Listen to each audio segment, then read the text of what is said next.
Genesis chapter 3. Now the serpent was more subtle than any beast of the field which the Lord God had made. And he said unto the woman, Yea, hath God said, Ye shall not eat of every tree of the garden? And the woman said unto the serpent, We may eat of the fruit of the trees of the garden, but of the fruit of the tree which is in the midst of the garden, God hath said, Ye shall not eat of it, neither shall ye touch it, lest ye die. And the serpent said unto the woman, Ye shall not surely die. For God doth know that in the day ye eat thereof, then your eyes shall be opened, and ye shall be as gods, knowing good and evil. And when the woman saw that the tree was good for food, and that it was pleasant to the eyes, and a tree to be desired to make one wise, she took of the fruit thereof, and did eat, and gave also unto her husband with her, and he did eat. And the eyes of them both were opened, and they knew that they were naked, and they sewed fig leaves together and made themselves aprons. And they heard the voice of the Lord God walking in the garden in the cool of the day. And Adam and his wife hid themselves from the presence of the Lord God amongst the trees of the garden. And the Lord God called unto Adam, and said unto him, Where art thou? And he said, I heard thy voice in the garden, and I was afraid, because I was naked, and I hid myself. And he said, Who told thee that thou wast naked? Hast thou eaten of the tree whereof I commanded thee that thou shouldest not eat? And the man said, The woman, whom thou gavest to be with me, she gave me of the tree, and I did eat. And the Lord God said unto the woman, What is this that thou hast done?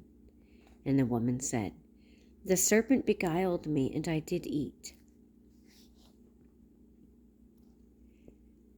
And the Lord God said unto the serpent, Because thou hast done this, thou art cursed above all cattle, and above every beast of the field. Upon thy belly shalt thou go, and dust shalt thou eat all the days of thy life. And I will put enmity between thee and the woman, and between thy seed and her seed. It shall bruise thy head, and thou shalt bruise his heel. Unto the woman he said, I will greatly multiply thy sorrow and thy conception. In sorrow thou shalt bring forth children, and thy desire shall be to thy husband, and he shall rule over thee. And unto Adam he said, Because thou hast hearkened unto the voice of thy wife, and hast eaten of the tree of which I commanded thee, saying, Thou shalt not eat of it, cursed is the ground for thy sake. In sorrow shalt thou eat of it all the days of thy life. Thorns also and thistles shall it bring forth to thee, and thou shalt eat the herb of the field. In the sweat of thy face shalt thou eat bread, till thou return unto the ground. For out of it wast thou taken. For dust thou art, and unto dust shalt thou return.